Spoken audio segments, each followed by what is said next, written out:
মানুষ যেদিকে ছিল সেদিকে আজকে কর্মদের মানুষের মানুষের দিকে দিয়ে দেখাচ্ছেন দেখছেন 2 টাকা 30 পয়সা এর দিকে ইউনিট আসছে 7 টাকা 9 টাকা করেছে তারা ইলেকট্রন বলতে টাকা দিচ্ছে ইউনিটের দাম বাড়িয়ে দিচ্ছে ইউনিটের দাম বাড়িয়ে দিচ্ছে মূল্যবৃদ্ধি দিয়ে বড় এখন একটা কথা বলে না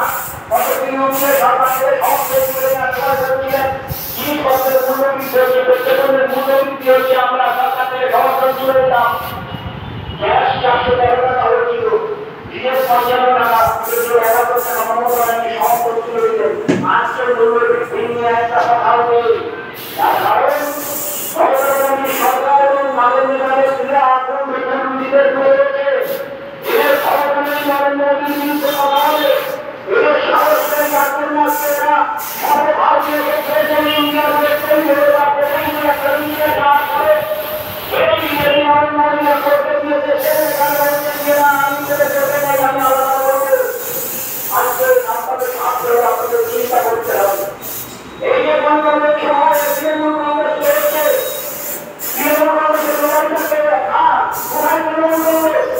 তৃণমূল কংগ্রেসের একটা কমিশন নিরাপত্তা খুঁজে পাওয়া গেল না তাকে ধরে নিয়ে আসলে বিশ্ববিদ্যালয় সে বিজেপি নেমে